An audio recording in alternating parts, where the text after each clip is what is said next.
ಹೇಳಿದ್ದು ರಾಮರಾಜ ಮಾಡಿದ್ದು ರಾವಣ ರಾಜ.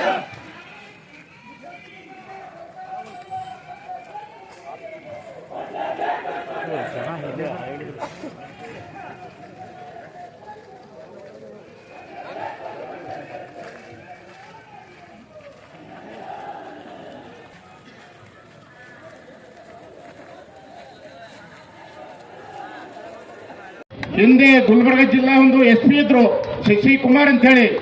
ಎಲ್ಲ ಗುಲ್ಬರ್ಗ ಜಿಲ್ಲೆಯಿಂದ ರೌಡಿ ಶೂಟರ್ಗಳು ಪರಾರಿಯಾಗಿದ್ದು ಗುಲ್ಬರ್ಗ ಬಿಟ್ಟು. ಇವತ್ತಿನ ದಿವಸದಲ್ಲಿ ಗುಲ್ಬರ್ಗದಲ್ಲಿ ಹಗಲತ್ತೆ ದೊಡ್ಡ ದೊಡ್ಡ ಕೊಲೆಗಳಾಗ್ತಾ ಇದ್ದಾವೆ, ಒಂದು ರೇಪ್ಗಳಾಗ್ತವೆ, ಅತ್ಯಾಚಾರ ಆಗ್ತಾ ಇದ್ದಾವೆ. ಇದಕ್ಕೆಲ್ಲ ಯಾರು ಕಾರಣಪ್ಪ ಅಂತಂದ್ರೆ ಪೊಲೀಸ್ ಇಲಾಖೆ ಅಂತೇಳಿ ನಾನು ಹೇಳ್ಕೊಳ್ತಾ ಇದ್ದೀನಿ.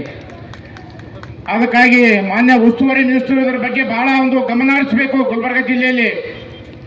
ಯಾಕಂದ್ರೆ ಇಂಥಲ್ಲಿ ಯಾವುದೇ ಒಂದು ಘಟನೆ ಆದರೆ ತಮ್ಮ ಮೇಲೆ ಬರ್ತದೆ ಇದು ಕಳಂಕ. ಉಸ್ತುವಾರಿ ಸಚಿವರು ಡಿಪಾರ್ಟ್ಮೆಂಟ್ಗೆ ಭಾಳ ಒಂದು ಖಡಕಾಗಿ ವಾರ್ನಿಂಗ್ ಕೊಡ್ತಾ ಇಲ್ಲ. ಅದಕ್ಕೆ ತಾವು ತಮ್ಮ ಮೇಲೆ ನಾವು ಇದೊಂದು ಕಳಂಕ ತಾವು ಹೊರಬೇಕಾಗ್ತದ. ತಾವು ಇಮಿಡಿಯೇಟ್ ಆಗಿ ಇಂಥ ಗುಲ್ಬರ್ಗ ಜಿಲ್ಲೆಯಲ್ಲಾಗಲಿ ಎಲ್ಲೇ ಆಗಲಿ ಇಂಥ ಜೇವರ್ಗಿಯಲ್ಲಿ ಭಾಳ ಒಂದು ಮೊನ್ನೆ ಎಡ್ರಮಿಯಲ್ಲಿ ಒಂದು ಭಾಳ ಒಂದು ಸಣ್ಣ ಒಂದು ಹುಡುಗಿ 6 ವರ್ಷದ ಒಂದು ಹುಡುಗಿ ಮೇಲೆ ಅತ್ಯಾಚಾರ ಆಯಿತು. ಇವತ್ತು ಇದನ್ನು 8 ವರ್ಷದ ಬಾಲಕಿ ನಮ್ಮ ಸಹೋದರಿ ಮಹಾಲಕ್ಷ್ಮಿಯವರು ಇಲ್ಲೇ ಚಂದೂರಲ್ಲಿ ಒಂದು ಆಗಿದೆ ಅಂತ ಇಲ್ಲೇ. ಆದರೆ ನಮ್ಮ ಹೆಚ್ಚಿಗೆ ಜವರಿ ತಾಲೂಕಿನಲ್ಲಿ ಆಗ್ತಾ ಇದೆ. ಅದಕ್ಕೆ ದಯಮಾಡಿ ಪೊಲೀಸ್ ಇಲಾಖೆಯವರಿಗೆ ಒಂದು ಸಚಿವರಾಗಲಿ ಶಾಸಕರಾಗಲಿ ಒಂದು ಅವರಿಗೆ ನಿರ್ದೇಶನ ಕೊಡಬೇಕು. ಇಂಥ ಯಾವುದೇ ಘಟನೆಗಳು ಆಗದೆ ಹಾಗೆ ಅದನ್ನು ನೋಡಿಕೊಂಡ್ರೆ ನಾವು ಯಾವೇ ಇರಲಿ, ಇವತ್ತು ಕೊಲೆಗಳಾಗಲಿ ಅತ್ಯಾಚಾರಗಳಾಗಲಿ ಯಾವುದೇ ಆಗಲಿ, ಯಾಕೆ ತಮ್ಮ ಲೆಕ್ಕ ಬಂದೂಕಿದೆ, ಗನ್ನಿದೆ, ಎಲ್ಲಕ್ಕೆ ತಾವು ಯಾಕೆ ಇಟ್ಕೊಂಡಿದ್ದಾರೆ? ಯಾಕೆ ಶೂಟ್ ಮಾಡ್ಲಿಕ್ಕೆ ಆಗೋದಿಲ್ಲ ಅವರಿಗೆ? ಇವತ್ತು ಅವ್ರಿಗೆ ಶೂಟ್ ಮಾಡಿ ತಾವಂದ್ರೆ ಎನ್ಕೌಂಟರ್ ಮಾಡಿ ಇವತ್ತು ಅವ್ನಿಗೆ ಅರೆಸ್ಟ್ ಮಾಡಿದೆ ಅಂತಂದ್ರೆ ಇಂಥ ಮುಂದೆ ಘಟನೆಗಳು ಆಗೋದಿಲ್ಲ. ಮಾತ್ರ ಇತಿಹಾಸದಲ್ಲಿ ಸೃಷ್ಟಿಯಾಗುವಂತ ಕೆಲಸ ತಾವು ಮಾಡಿದ್ದೀರಿ ಅಂತ ನನಗೆ ತುಂಬಾ ಖುಷಿಯಾಗಿ ಹೇಳ್ತಾ ಇದ್ದೀನಿ. ನಿಜವಾಗ್ಲೂ ಖುಷಿನೂ ಅಷ್ಟೇ ಆಗ್ತದ, ಇನ್ನೊಂದು ದುಃಖನೂ ಅಷ್ಟೇ ಆಗ್ತದ. ಯಾಕಂದ್ರ ಈ ಕೆಲಸ ಏನಾದ್ರೂ ತಾವು ಮೊದಲೇ ಮಾಡಿದ್ರೆ ಆಗಿತ್ತು ಅಂತಂದ್ರೆ ಇವತ್ತ ಮಹಾಲಕ್ಷ್ಮಿ ನಮ್ಮನ್ನ ಮಧ್ಯೆ ಇರ್ತಿದ್ದು ಅಂತ ನಾವು ಮಾತನ್ನು ಕೂಡ ಈ ಸಂದರ್ಭದಲ್ಲಿ ನಾನು ಹೇಳಕ್ ಇಷ್ಟಪಡ್ತಾ ಇದ್ದೀನಿ.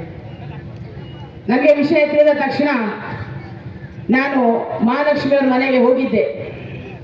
ಅಲ್ಲಿ ತಾಯಿ ಹೇಳ್ತಾ ಇದ್ರು. ನಾನು ಕೇಳಿದೆ, ಯಾಕಮ್ಮ ತಾಯಿ ಏನು ತಮ್ಮ ಮಗಳು ಏನಾದ್ರು ತಪ್ಪಿತ್ತ ಅಂತಂದಾಗ ಅಲ್ಲಿದ್ದಂತ ಸುಮಾರು 10-15 ಜನ ಎಲ್ಲರೂ ನನ್ನ ಮೈ ಮೇಲೆ ಬಂದು ಏನಂದ್ರು ಅಂತಂದ್ರೆ ಆ ಹುಡುಗಿ ಮುಖನೂ ನಾವು ನೋಡಿಲ್ರಿ, ಆ ಥರ ಹುಡುಗಿ ಅವಳು ಇರಲಿಲ್ಲ, ಅವಳು ಬಹಳ ಸಮಾಯಿತಾಗಿದ್ಲು ಅಂತಂದಾಗ ನನಗೆ ಬಹಳ ದುಃಖ ಆಯಿತು. ಅವಾಗ ಅವ್ರ ತಾಯಿ ಹೇಳಿದ್ರು, ಯಾಕಮ್ಮ ತಾಯಿ ತಾವು ಎಲ್ಲಿದ್ರಿ ಅಂತಂದ್ರೆ, ಏನೂ ಇಲ್ರಿ, ನಾನು ಹೊರಗಡೆ ರೊಟ್ಟಿ ಮಾಡಕತ್ತಿದ್ದೆ, ನನ್ನ ಮಗಳು ಒಳಗೆ ಬಂದು ಏನೋ ಬಂದಾಳಂತ ಸುಳ್ಕೊಳ್ದೆ. ಇನ್ನೋಬೇಕು ನನ್ನ ಸಣ್ಣ ಮಗಳು 5 ವರ್ಷದ ಹುಡುಗಿ ಬಂದು ಅಮ್ಮ ಅಕ್ಕ ಜೋಕಾಲಿ ಆಡಕತ್ತ ಅಂತ ಹೇಳ್ದಂತ ಇವ್ರ ತಾಯಿ ಅಂದ್ರಂತ ನಮ್ಮನೆ ಎಲ್ಲಿ ಜೋಕಾಲಿ ಅದ ಅಂತೇಳಿ ಹಿಂಗೆ ಒಳಗೆ ನೋಡಿದಾಗ ತಾಯಿ ಆ ಮಹಾಲಕ್ಷ್ಮಿ 2 ಕಾಲು ಬಡ್ದಾಡಕತ್ತಿದ್ವು ಅಂತ.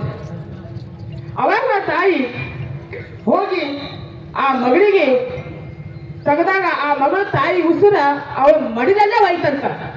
ವಿಚಾರ ಮಾಡ್ರಿ ಆ ತಾಯಿಗೆ ಎಷ್ಟು ಆಗಿರ್ಬೋದು ಅಂತ ಹೇಳಿ.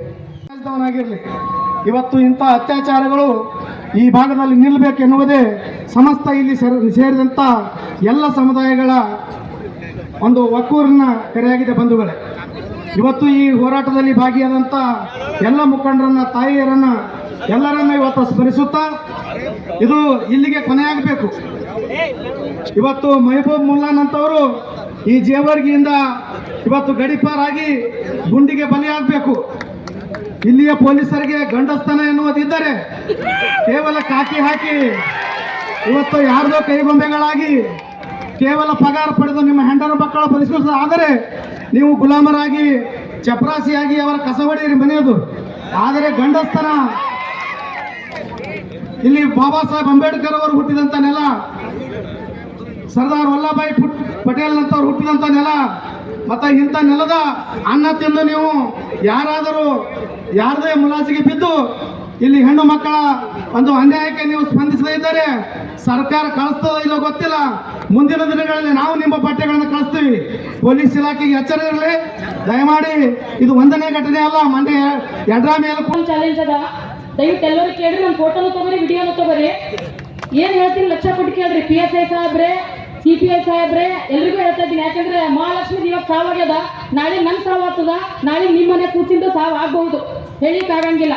ಯಾಕಂತಂದ್ರ ಏನು ಪೊಲೀಸ್ ಡಿಪಾರ್ಟ್ಮೆಂಟ್ ಅವರು ಯಾವ ಮಹಾಲಕ್ಷ್ಮಿ 14 ವರ್ಷ ಅಂತ ತಾವೇನು ವಯಸ್ಸನ್ನು ಮೆನ್ಷನ್ ಮಾಡಿದ್ದೀರಿ ಯಾವ ಹುಡುಗಿದು, ಆದ್ರೆ ಆ ನಾಮದ್ದ ಮೆಹಬೂಬನ ವಯಸ್ಸನ್ನು ತಾವು ಪೊಲೀಸ್ ದಾಖಲೆಯಲ್ಲಿ ತಾವು ಸ್ಪಷ್ಟಪಡಿಸಲಿಕ್ಕೆ ಹಿಂದೇಟು ಹಾಕಿದ್ದೀರಿ. ನಿಮಗೆ ಮೊದಲು ಈ ವೇದಿಕೆ ಪರವಾಗಿ ನಾನು ಚೀಮಾರಿಯನ್ನು ಹಾಕ್ಲಿಕ್ಕೆ ಇಷ್ಟಪಡ್ತೇನೆ. ಮಕ್ಕಳು ಹಡಿಯೋದು ಬ್ಯಾನಿ ಏನಂತ ಹೆತ್ತವರಿಗೆ ಗೊತ್ತಿರ್ತದ, ಹಡಿಲಾರ್ದವ್ರಿಗೆ ಏನ್ರಿ ಗೊತ್ತಿರ್ತದ? ಯಾಕಂದ್ರೆ ಒಂದು ತಾಯಿ ಇವತ್ತು ಇಷ್ಟು ಜನರ ಮಧ್ಯೆ ಬಂದು ಸೆರಗ ಮುಚ್ಕೊಂಡಕ್ಕೆ ಹಳ್ಳಿಕತ್ತಾಳ, ಇವತ್ತು ನ್ಯಾಯಕ್ಕಾಗಿ ಬೇಡ್ಲಿಕತ್ತಾಳ ಅಂತಂದ್ರ ಆ ತಾಯಿ ಮನಸ್ಸು ಎಷ್ಟು ನೊಂದಿರ್ಬೇಕು, ಆ ತಂದೆ ಮನಸ್ಸು ಎಷ್ಟು ನೊಂದಿರ್ಬೇಕು ಎನ್ನೋದನ್ನು ನಾವೆಲ್ಲ ಕೂಡ ವಿಚಾರ ಮಾಡ್ಬೇಕಾಗ್ಯದ. ಪೊಲೀಸರಿಗೆ ಈ ಮೂಲಕ ಒಂದು ಮಾತನ್ನು ಹೇಳಕ್ಕೆ ಇಷ್ಟಪಡ್ತೀನಿ. ಇವತ್ತು ನನ್ನ ಎಲ್ಲ ಸಮಾಜದ ಸಹೋದರರು ಬಂದಿದ್ದಾರ, ಅಣ್ಣಂದ್ರೆ ತಪ್ಪು ತಿಳ್ಕೊಬೇಡ್ರಿ, ತಮ್ಮಂದ್ರೆ ತಪ್ಪು ತಿಳ್ಕೊಬೇಡ್ರಿ. ನನ್ನ ಸಮಾಜದ ಸಹೋದರಿಯರು ಸಾಕು ಆ ನಾಮರ್ಥ ಮೆಹಬೂಬನನ್ನು ತಂದು ಈ ವೃತ್ತದಲ್ಲಿ ನಿಲ್ಲಿಸಿ ಅವನ ಭಾಗವನ್ನು ಸಿಗಲಾರ್ದಂಗ ನಾವು ಎತ್ತಿ ಪಕ್ಕದಲ್ಲಿರುವಂತ ನದಿಗೆ ಒಕ್ಕಾಡ್ತೀವಿ ಅಂತೇಳಿ ಬಹಿರಂಗವಾಗಿ ಹೇಳಿಕೆ ನಾನು ಇಷ್ಟಪಡ್ತೀನಿ. ಅದು ಯಾವ್ಯಾವ ವಿಚಾರ ಮಾಡ್ತೀರಿ ಮಾಡ್ರಿ, ಅದು ಏನೇನು ಸೆಕ್ಷನ್ ಹಾಕ್ತೀರಿ ಹಾಕ್ರಿ, ನಾನು ನನ್ನ ಕುಟುಂಬದ ಪರವಾಗಿ ಇರ್ತೀನಿ, ಈ ನನ್ನ ಸಮಾಜ ಈ ಕುಟುಂಬದ ಪರವಾಗಿ ಇರ್ತದೆ. ಈವರೆಗೂ ಕೂಡ ನೇಹ ಹಿರೇಮಠ ಹೋದ್ರು, ಬಿಜಾಪುರ ದಾನಮ್ಮ ಹೋದ್ರು, ಇದೇ ನಮ್ಮ ಪಕ್ಕದ ಆಳಂದ ತಾಲೂಕಿನಲ್ಲಿರುವಂತಹ ಸೋದರನ್ನ ಕಳ್ಕೊಂಡಿವಿ. ಇವತ್ತು ಜೇವರ್ಗಿ ತಾಲೂಕಿನಲ್ಲಿ ಮಹಾಲಕ್ಷ್ಮಿಯನ್ನ ಕಳ್ಕೊಂಡಿದ್ದೀವಿ. ಕಲಬುರಗಿ ಜಿಲ್ಲೆಯಲ್ಲಿ ಮತ್ತೊಬ್ಬಕ್ಕಿ ಬರ್ತಾಳ ನಾಳಿಗೆ. ಅದಕ್ಕೆ ಪೊಲೀಸರೇ ನೀವೇನೇನು ಕೇಸ್ ಹಾಕೋತೀರಿ ಹಾಕೋರಿ ಎಲ್ಲ ನನ್ನ ಮೇಲೆ, ಆದ್ರೆ ಆ ನಾಮರ್ಧ ಮೆಹಬೂನಿಗೆ ಯಾವುದೇ ಕಾರಣಕ್ಕೂ ಕೂಡ ಬಿಡುವಂಗಿಲ್ಲ. ಒಂದು ಈ ವೇದಿಕೆ ಮೂಲಕ ನಾನು ಗಮನಕ್ಕೆ ತರಲಿಕ್ಕೆ ಇಷ್ಟಪಡ್ತೀನಿ. ಇದು ಇವತ್ತು ಒಂದು ದಿನದ ಪ್ರತಿಭಟನೆ ಅಲ್ಲ. ನೀವು ಅನ್ಕೊಂಡಿರ್ಬೇಕು ಬಂದೋಬಸ್ತ್ ಡ್ಯೂಟಿ ಬಂದೀವಿ, ಸಮಾಜ ವತಿಯಿಂದ ಊಟ ಹಾಕ್ತಾರ, ಮಾಡ್ತೀವಿ, ಹೋಗ್ತೀವಿ, ಮುಗಿ ಒಂದೇ ದಿನ ಪ್ರತಿಭಟನೆ ಎಂಡ್ ಆಗ್ತಿಲ್ಲ ಅಂತ ನೀವು ಅನ್ಕೊಂಡಿರ್ಬೇಕು. ನಿಮ್ಮ ತಪ್ಪು ಕಲ್ಪನೆಯಿಂದ ಹೊರಗೆ ಬರ್ರಿ. ಈ ಪ್ರತಿಭಟನೆ ಪ್ರತಿ ತಾಲೂಕು, ಪ್ರತಿ ಹೋಬಳಿ ಮಟ್ಟದಲ್ಲಿ ಮತ್ತು ಪ್ರತಿ ಜಿಲ್ಲಾ ಮತ್ತು ಕರ್ನಾಟಕದಾದ್ಯಂತ ಇವತ್ತು ಈ ವೇದಿಕೆ ಮೂಲಕ ನಾವು ಕರೆಯನ್ನು ಕೊಡ್ತಾ ಇದ್ದೀವಿ. ಎಲ್ಲಾ ಕಡೆ ಈ ಪ್ರತಿಭಟನೆ ಆಗ್ಬೇಕು ಅಂತ ಹೇಳ್ತಿದ್ದ. ಇನ್ನೊಂದು ಮುಖ್ಯವಾಗಿ, ವಯಸ್ಸಿನಲ್ಲಿ ನಾ ಬಹಳ ಸಣ್ಣಕ್ಕಿದ್ದೀನಿ, ಹಿರಿಯರ ಬಗ್ಗೆ ಮಾತಾಡಬಾರ್ದು. ನನ್ನ ಅಪ್ಪನ ವಯಸ್ಸಿನ ಬಗ್ಗೆ ಜನಪ್ರತಿನಿಧಿಗಳನ್ನು ಆಯ್ಕೆ ಮಾಡ್ಕೊಂಡು ತಂದಿದ್ದೀವಿ. ಈ ಭಾಗದ MLA MP ಗಳು ಉಸ್ತುವಾರಿ ಸಚಿವರೇ ಎಲ್ಲಿ ಕೂತಿದ್ದೀರಿ, ಯಾವ ರೆಸಾರ್ಟ್ ನಲ್ಲಿ ನೀವಿದ್ದೀರಿ ನನಗೆ ತಿಳಿತಾ ಇಲ್ಲ. ಎಲ್ಲಿ ಕೂತಿದ್ದೀರಿ, ಯಾವ ರೆಸಾರ್ಟ್ ನಲ್ಲಿ ನೀವಿದ್ದೀರಿ? ಆಗಿದ್ದು ಬೇರೆ ಬಿಹಾರದಲ್ಲಿ ಅಲ್ಲ, ರಾಜಸ್ಥಾನದಲ್ಲಿ ಅಲ್ಲ, ಮತ್ತೊಂದು ರಾಜ್ಯದಲ್ಲಿ ಅಲ್ಲ, ಆಗಿದ್ದು ನನ್ನ ಕರ್ನಾಟಕದಲ್ಲಿ, ನನ್ನ ಕಲಬುರಗಿಯ ಜೇವರ್ಗಿ ಎಂಬ ಏನು ನಾವು ದೈವ ಭಕ್ತರಾಗಿ ಮಹಾಲಕ್ಷ್ಮಿ ಪೀಠಕ್ಕೆ ಬಂದು ನಾವು ಶರಣಾಗ್ತೀವಿ ಅಂತ ಒಂದು ಪೀಠದಲ್ಲಿ ಇವತ್ತಿನ ದಿವಸ ಒಂದು ಘಟನೆ ನಡೆದದ. ಇವತ್ತಿನ ದಿವಸ ಹುಡುಗಿ ಆತ್ಮಹತ್ಯೆ ಮಾಡ್ಕೊಂಡಾಗ ಇಲ್ಲಿವರೆಗೂ ಕೂಡ ಇವತ್ತಿನ ಪ್ರೊಟೆಸ್ಟ್ಗೆ ಯಾರು ಕೂಡ ನೀವು ಪ್ರತ್ಯಕ್ಷವಾಗಿ ನೀವು ಬೆಂಬಲವನ್ನು ಕೊಟ್ಟಿಲ್ಲ. ಯಾಕೆ ಎಂಬುದರ ಬಗ್ಗೆ ಪ್ರಶ್ನಾರ್ಥಕವಾಗಿ ಉಳಿದಿದೆ. ಇದಕ್ಕೆ ಉತ್ತರ ತಾವೆಲ್ಲರೂ ಕೂಡ ಕೊಡಬೇಕು. ಇನ್ನೊಂದು ಗಮನದಲ್ಲಿರಲಿ ಪ್ರತಿನಿಧಿಗಳೇ, ನಾವು ಕೊಟ್ಟಂತ ಓಟಿನ ಭಿಕ್ಷೆಯಿಂದ ಇವತ್ತು ನೀವು ನಮ್ಮನ್ನು ಆಳ್ತಾ ಇದ್ದೀರಿ, ಸರ್ಕಾರದಲ್ಲಿದ್ದೀರಿ. ನಾವು ಮನಸ್ಸು ಮಾಡಿದ್ದೆ ಆದ್ರೆ ಇವತ್ತು ಏನು ಕಳೆದೋಗಿರುವಂತಹ ಸಹೋದರಿಯ ಕುಟುಂಬ ಜೊತೆಗೆ ನಾವು ಅವಿರತವಾಗಿ ಉಪವಾಸ ಸತ್ಯಾಗ್ರಹವನ್ನು ಕಲಬುರಗಿಯ DC ಕಚೇರಿ ಎದುರಿಗೆ ನಾವು ಯಾವುದೇ ಮುಲಾಜಿಲ್ಲಾರ್ದೆ ಯಾರಿಗೂ ಅಂಜಲಾರ್ದಂಗ ನಾವು ಮಾಡ್ತೀವಿ ಅಂತ ಹೇಳಕ್ಕೆ ಇಷ್ಟಪಡ್ತೀನಿ. ಕೊನೆಯದಾಗಿ ಸಹೋದರರೇ, ನಿಮ್ಮಲ್ಲಿ ನಾನೊಂದು ಮನವಿ ಮಾಡ್ತೇನೆ.